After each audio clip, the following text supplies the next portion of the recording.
Hello there folks, I'm Dan Brown from Sort of Interesting, and today you're joining me for a nice relaxing ASMR style, softly spoken narrowboat life experience that is hopefully going to guide you through what it's like to wake up on a canal boat on a beautiful snowy day and opening those curtains to discover a winter wonderland outside. This is a style of video I've tried before and had broadly positive response to, we'll say. So what you're about to hear is the latest episode of my podcast series, The Sort of Interesting Show. Please check the links in this video description to find all of the available podcast episodes. And if you really want to hear more or help me out, consider checking out patreon.com/sortofinteresting, where you'll find exclusive episodes and videos and loads of free stuff as well.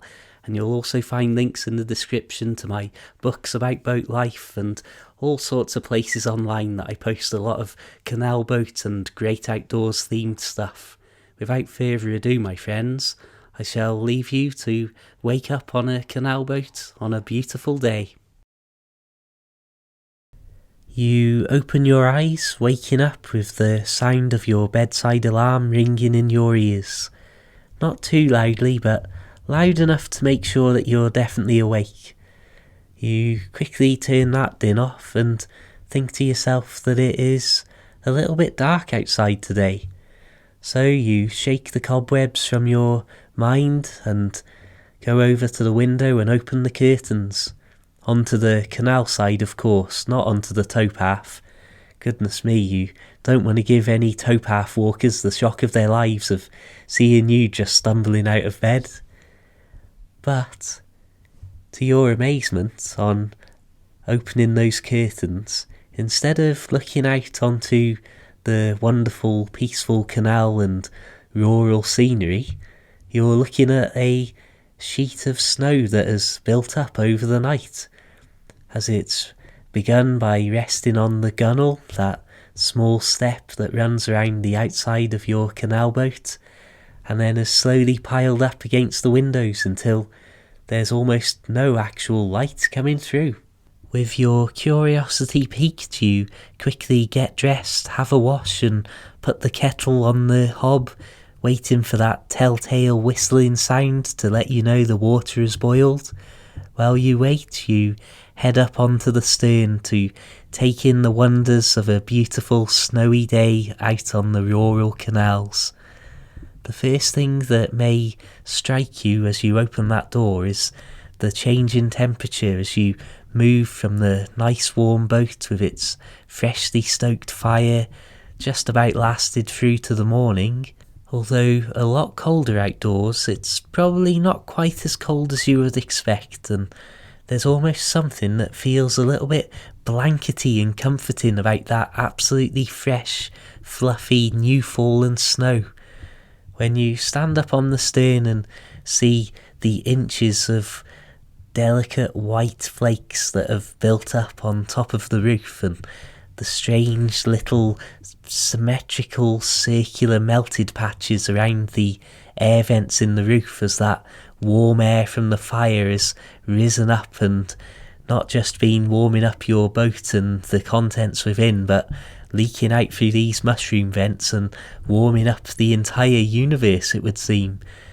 But you're confident that the boat is more than capable of holding all of this extra weight of the snow, so you decide that you're not going to brush it off the roof just yet, and just enjoy seeing it in this condition, this absolutely beautiful Christmas card image of a canal boat, the smoky chimney, and of course the snow-covered world that is almost as if you've gone from the full-colour real life to the olden days, looking at a black and white image of how life on the canals used to be.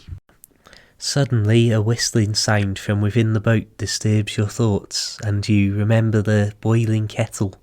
You head back in, once again realising the difference in temperature as you open the door and the wall of heat hits you this time rather than the wall of cold as you left the boat. and you make yourself a nice cup of tea, have a little bit of toast maybe, double check that the fire is going to be burning nice and warm for a good while to come without needing too much attention, and then you decide what your plan is for the day. Your initial idea is that you would go out and chop some more firewood from off the roof of the boat now seems in some ways like it is more pressing than ever, given that the firewood itself is covered in a few inches of snow, but also that very snow and the fact it's going to be cold and you're going to get damp as the snow melts on your clothes, it makes you want to maybe think, I can put that off for another day. I wonder, is there anything I could do on the inside of the boat? But after getting some food inside you and your morning drink, you decide, actually, it's rare that we get moments like this, so let's make the most of it and go out and have a look along the canal towpath and take in some of the sights. Who knows, if you decide to run a YouTube channel, perhaps this would be a perfect opportunity to get some amazing footage. And who knows, perhaps you'll still be using that footage in years to come when you don't even have a boat. But let's keep focus here on the activities at hand. As you tie the laces on your boots and hope that they will remain waterproof for just one more walk at least, you realise that you may have put too many layers on, but given that it's snowing, you feel like you can't really take one layer of coats or jumpers off. But even before you've left the boat, the heat is starting to make you sweat a little. So with that in mind, you decide to have a nice gentle pace and just see how far you get and how the cold feels on your nose and ears as you're walking along. And wouldn't you just know it, it's absolutely beautiful out there. The snow, not only being on the canals and countryside, has of course massively reduced the amount of road traffic as well. So where you might normally expect to find dog walkers and people visiting the canals for fun, they've been persuaded that it might be better to not take the car off the driveway today, and so you've got the place pretty much to yourself. And as you walk along and try to remember where the nearest boat was moored up the previous time you walked down here, you realise that this could well be one of those days that you simply don't see another human being. Having that kind of isolating environment, but also have it be about the most beautiful place you could imagine, is a strange mixture of feelings. It can almost feel a little bit intimidating in a strange way, and especially with the snow on the ground and on every possible surface it can cling to, it not only means that you don't see another human being, but often the sound dampening effect of all of that snow for miles around can mean that you don't really hear anything that isn't you and yourself and whatever noises and creaks your boat's going to make throughout the day and night. These kind of thoughts soon leave your mind though, as you're focused on the immediate surroundings, and especially taking extra care to place your feet well as you look at the nearby canal water and feel like it's looking particularly cold today. One of the other things you notice amongst the serene, silent world that you're now creaking through with your loud footsteps compacting the snow as you go, is that a lot of the trees that have been naked for the winter as their leaves are long gone through autumn have suddenly started to change shape and droop a little, and branches that were well above your head only a day ago are now requiring you to duck beneath them as the snow has built up on every possible branch and twig that would take it. And so as such, some of the trees look like they are not far from breaking point. In fact, you are pretty confident that if you walk along the towpath far enough, you'll definitely find some trees have come down across the canal during the night. However, you decide against walking too far on this trip. You can feel the chill in your toes getting worse and worse, and you begin to doubt whether it's just the cold environment and whether your boots have actually let you down and there's now melted water from the snow breaching your socks and slowly chilling your toes. So, with a sigh and one last look at the furthest point you'll get from your home today, you turn around and follow your own footprints in the snow back to your humble little home, already starting to imagine how warm it's going to feel when you open the door and get back on board. A lazy day starts to form itself in your mind as you see your boat in the distance. There's a little bit more smoke coming from the chimney than you expected, so perhaps the fire has started to go out. Perhaps you should have just put a little bit more fuel on it just to make sure it would really be piping hot when you get on board, especially the way your toes are feeling at this point. But of course you get back on board. There's that gentle, soft smell of burning wood as you approach, and that strange smokeless fuel smell that sometimes permeates the air. And realistically, you get back on board knowing it's only the late morning, but with one last look at the wood waiting to be cut on the roof, you decide, yeah, the day's over for me. Inside you head, thanking your lucky stars that you don't have to travel to work today, and you settle in for a nice lazy day.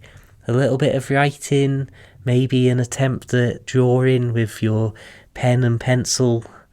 Maybe not, maybe give up the art and just accept that it's never going to happen. Or maybe this is the perfect opportunity to knuckle down and really spend a few hours getting to know the pen and pencil as they go across your sketchbook. I'll leave that up to you. The only thing that I know for sure is that in a few hours you'll be sitting down for your evening meal. Perhaps you'll make something fancy and spend a good while around the stove and cooker. Or perhaps you'll just make something simple and easy, like some noodles and new potatoes, for example. But in any case, as you sit down full, contented, and having enjoyed a pleasant, calm, and more importantly, toasty, warm and dry day on board the boat, you start to think once again about heading back to bed and seeing what the following day and maybe even the next week of weather will hold in store for you.